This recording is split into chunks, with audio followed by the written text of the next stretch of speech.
Ừ, cá nó cá chọc lỡ. Cá chọc lỡ. Ừ.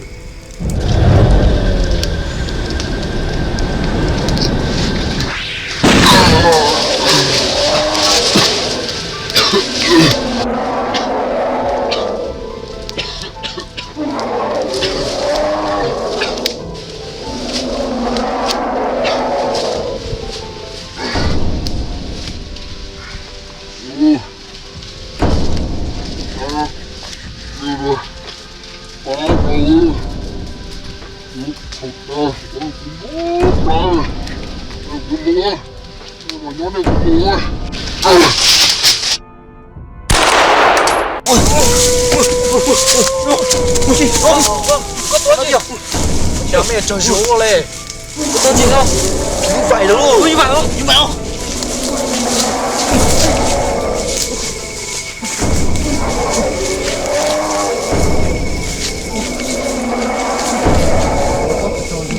Tôi dùng chung luôn.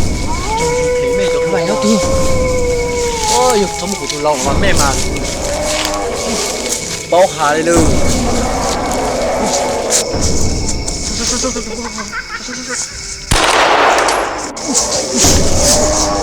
Không được chị chơi.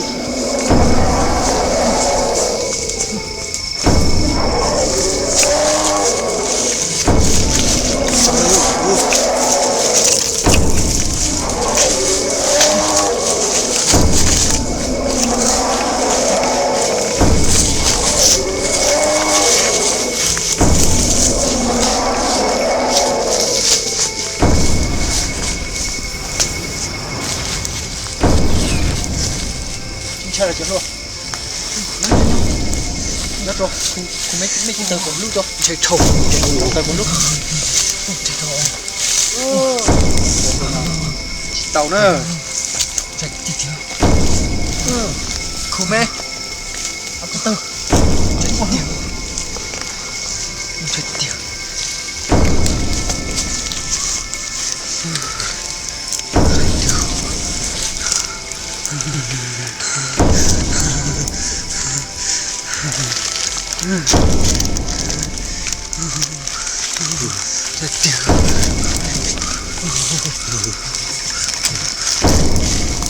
Chính xác rồi. Đó. Đó còn kìa nó. Tao mới lên chui lên nè. Lo, nó phát xong rồi. Cho khổ tao cho. Ô, chỉ bút mông lên họ. Bọn nó chỉ bút tục tiêu tạm chơi tại nó một cuộc hoạt tiêu thế nè. Nhưng mà bọn chỉ tổng mẹ đó. Bút mông nè, móc plan chọc, hoặc là cho được tốt chia nè.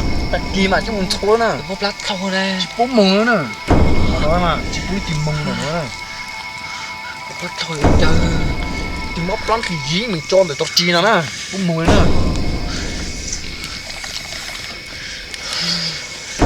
Ba mấy chồng khổ một con nữa nè.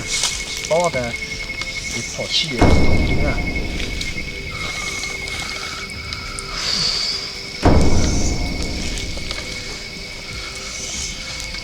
Ô, rồi. Nó phát cười lên thế à. Chỉ bút mông này của tôi hạ tăng rồi. Thì tụi mình chạy cho khó cứ đú đú kiện đó ra. Con đó là chỉ bút mông lên đó hả? Móc ra mình uống lên nè. Có thể dính nhầm trâu tốt chứ nào chỉ bút mông nè.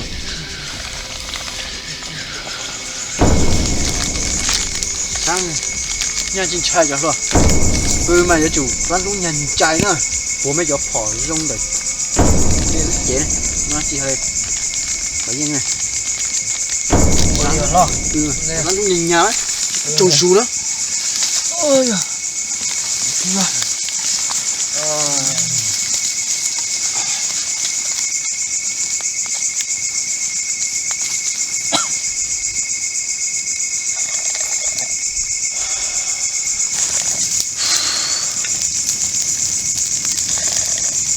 Ôi, sao bây giờ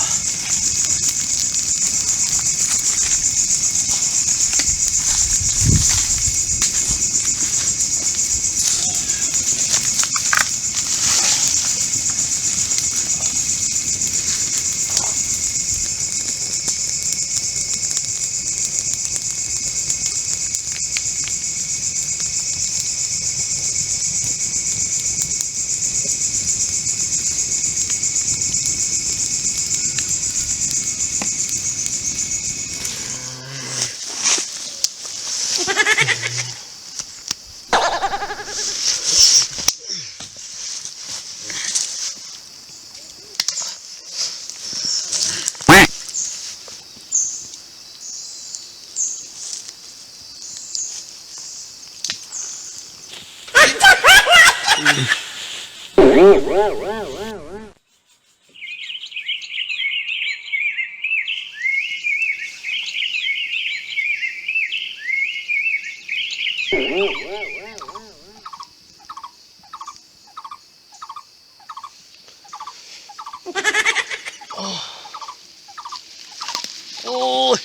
Ôi dạ. Sơ, phụ kế rồi. cô ta cũng nhả là gì? Ô, ok chưa? Chá vậy rồi tao cái. Sơ. Cân đồ lo. Ok. Phụ kế lồi xưa. Mà ok lo. Bữa dùng chờ một số phế rồi này.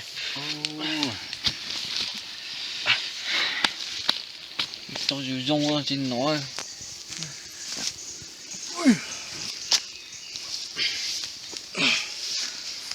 Sẽ ta kêu mua giò, chăng? Chết thế cả. Cẩn thận. Ủa xin nói mua chết chăng à, mua giò ít chỉ tao số giò mà mong không? ใช่เจ้าหลง Lo tới tuần nào tới tuần nông. Trong một chưa. Vì tụi mình nhớ nó chế tao to bé hả? Tụi nhưng mà tụi nó chi. Ta kia mua giò ít tao số giò bằng một chế bé à? Ban cho bé yêu mua. Giò hết bùa. Lo tụi bùa. Cậu thế. Đi mà. Sinh ha làm ấy. Một bé tàu trống họ trong một bé trống này cũng chắc cởi cho các lăng quy hàng nó rất đi. Tàu rất tự chuồn là cho tỏ sẽ ở chả chỉ tàn số mà bé.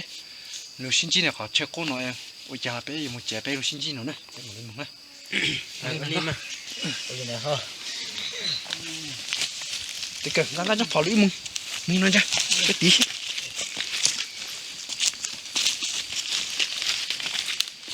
Ô,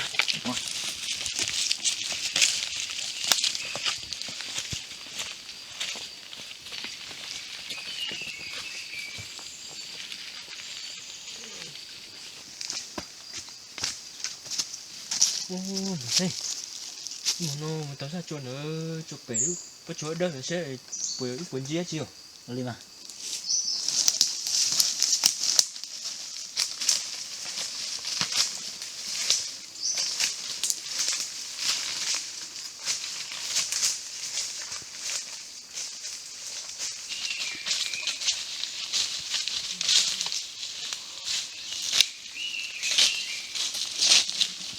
Đó, tôi xem nè.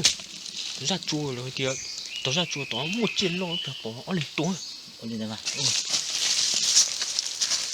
Ô, là. Thế ra chùa nó chạy ở chết được bông bù sầu liều. Vừa chẳng muốn nào nữa. Mằng gáo.